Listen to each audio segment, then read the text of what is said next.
বিরিয়ানি এমন একটি খাবার যেটার নাম শুনলে আমাদের ছোট থেকে বড় সবার জিভে জল চলে আসে। আর যদি নিরামিষ দিনে আপনাদের বিরিয়ানি খেতে মন চায় তাহলে আজকের রেসিপিটি রইল আপনাদের জন্য। বিরিয়ানি তাও আবার নিরামিষ। হ্যাঁ, ঠিকই শুনছেন, নিরামিষ। খেতে কিন্তু দুর্দান্ত হয়। আপনাদের কাছে রিকোয়েস্ট রইল পুরো ভিডিওটা ফলো করবেন আর আপনারা কিন্তু বাড়িতে অবশ্যই ট্রাই করবেন। আর আমাদের কিন্তু কমেন্টে জানাতে ভুলবেন না পুরো রেসিপিটা আপনাদের কেমন লাগলো। আজ আমি বানাবো পনির বিরিয়ানি, তো চলুন দেখতে থাকুন। প্রথমে আমি ভাত করে নেব, আর ভাতের জন্য এখানে জল গরম বসিয়ে দিয়েছি এবং জলের মধ্যে দিয়ে নিয়েছি তেজপাতা, গোটা গরম মশলা আর সাজিরা। তারপর একই সাথে দিয়ে নিয়েছিলাম একটা পাতিলেবু 1/4 ভাগ, আর তারপর পরিমাণ মতো নুন দেওয়ার ফলে জলটা এরকম সাদা হয়ে গেছে। তারপর আমি নেড়ে দিলাম, আর তারপর সবশেষে ওপর থেকে দিয়ে নিয়েছিলাম সাদা তেল। এরপর আমি আগে থেকে ভিজিয়ে রাখা চালটা দিয়ে দেবো। চাল মোটামুটি আপনারা আধ ঘন্টা থেকে 1 ঘন্টা ভিজিয়ে রাখতে পারেন। যতক্ষণ ভাত হচ্ছে ততক্ষণ একটা মিশ্রণ বানিয়ে নেবো উষ্ণ গরম দুধের মধ্যে। দিয়ে নিয়েছি কয়েকটা জাফরান এবং তারপর এরই মধ্যে দিয়ে দিলাম কেওড়া বাটার আর রোজ ওয়াটার। তারপর আবারও সমস্তটা ভালো করে মিশিয়ে নিতে হবে। ভাত কিন্তু এখানে আমাদের রেডি হয়ে গেছে। 90% মতো ভাতটা করে নিতে হবে, বাকি 10% কিন্তু দমে হবে। এরপর 4টে আলু আমি সেদ্ধ করে নিয়েছিলাম। এই বয়েল আলুর মধ্যে আমি দিয়ে নেবো নুন, তারপর দেবো পরিমাণ মতো হলুদ গুঁড়ো এবং সবশেষে দেবো কাশ্মীরি লঙ্কার গুঁড়ো কালারের জন্য। তারপর সবটা ভালো করে মিশিয়ে নিয়ে আলুগুলোকে ফ্রাই করতে হবে তেলের মধ্যে। তেলের মধ্যে কিন্তু আমি ঘিও অ্যাড করেছি। তেল আর ঘি দুটো মিক্সড করেই কিন্তু আমি পুরো রান্নাটা করব। আপনারা চাইলে কিন্তু শুধুমাত্র ঘি দিয়েও পুরো বিরিয়ানিটা করতে পারেন। তো আলুগুলো আমার ভাজা হয়ে গেছে, এবার আমি আলুগুলো তুলে নেব।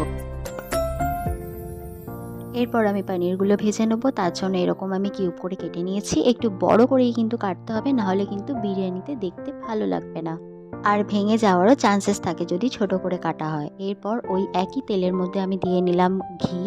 তারপর একে একে পনিরগুলো আমি দিয়ে এপিট ওপিট ভালো করে ভেজে নেবো। আর পনিরগুলো দেওয়ার পর আমি দিয়ে নিয়েছিলাম পরিমাণ মতো নুন। আর নুন দেওয়ার পর কিন্তু দুটো পিঠই ভালো করে এপিট ওপিট করে ভেজে নিতে হবে।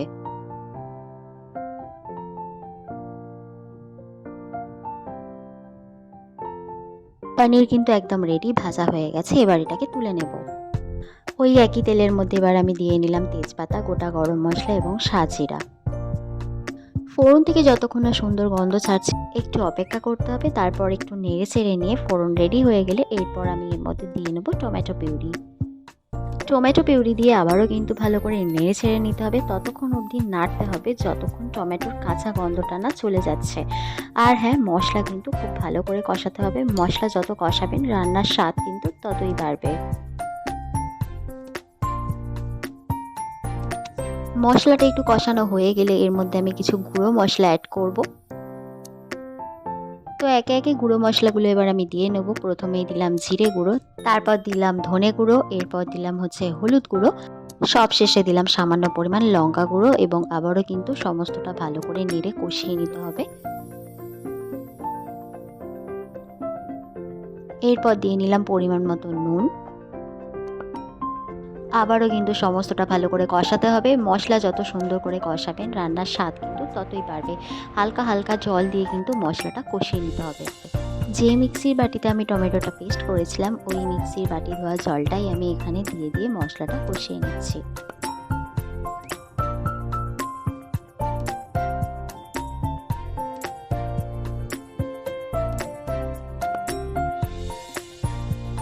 মশলা থেকে তেল ছেড়ে দিয়েছে। সবশেষে এতে অ্যাড করব বিরিয়ানি মশলা।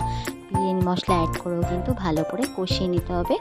আমি এখানে গোটা মশলাকে ভেজে গুঁড়িয়ে নিয়েছি, কোনো গুঁড়ো মশলা কিন্তু রেডিমেড আমি এখানে ইউজ করিনি।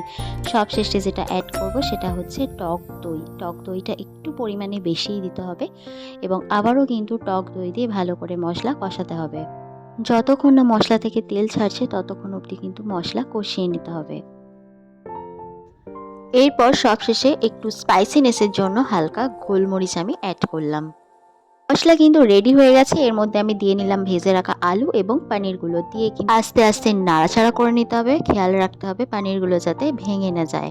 দেন এতে অ্যাড করতে হবে সামান্য পরিমাণ জল অ্যাড করার কারণ এটা যেহেতু চিকেন মাটনের বিরিয়ানি হচ্ছে না, সেই জন্য ইয়াকনির ব্যাপারটা থাকছে না। আর বিরিয়ানিটা যাতে ড্রাই ভাব না থাকে, প্রপার যাতে ময়েশ্চার ভাবটা ঢোকে, সেই জন্য সামান্য জল দিয়ে কিন্তু তারপর ভাতের লেয়ার করে দমে বসাতে হবে। দিয়ে নিলাম এখানে কিন্তু সামান্য পরিমাণ বাটার।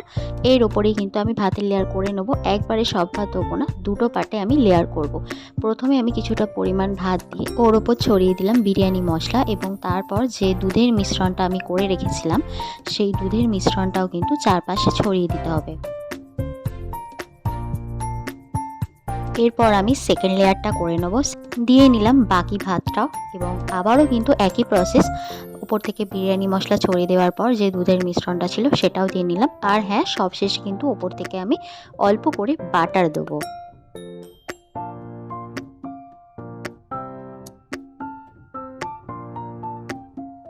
সবশেষে দিলাম সামান্য পরিমাণ বাটার। এবার ঢাকনা চাপা দিয়ে দেবো। গ্যাসের ফ্লেম কিন্তু একদম লোতে রেখে এইভাবে 10 মিনিট রাখতে হবে। ফিরে এলাম 10 মিনিট পর। দেখুন বাটার কিন্তু প্রপার গলে গেছে আর বিরিয়ানি কিন্তু একদম আমাদের রেডি। বিরিয়ানি থেকে কিন্তু খুব সুন্দর একটা স্মেল ছাড়ছে। আমাদের বিরিয়ানি কিন্তু একদম কমপ্লিট। আপনাদের বোঝার সুবিধার জন্য আমি নিচ থেকে একটু বিরিয়ানিটা নেড়ে দেখিয়ে দেবো। দেখুন আমি যে জলটা অ্যাড করেছিলাম সেটা প্রপারভাবে টেনে নিয়েছে। একদম বিরিয়ানিটা ড্রাই হয়নি, চাল কিন্তু একটাও ভেঙে যায়নি আর প্রপারভাবে কিন্তু জুসি আছে। তো রেডি হয়ে গেছে আমাদের পনির বিরিয়ানি। আপনাদের রেসিপিটা কেমন লাগলো আমাদের কিন্তু অবশ্যই কমেন্টে জানাতে ভুলবেন না। ভালো লাগলে কিন্তু একটা লাইক, কমেন্ট, শেয়ার অবশ্যই করে দেবেন। আর আমাদের কিন্তু পাশে থাকবেন, সাপোর্ট করবেন।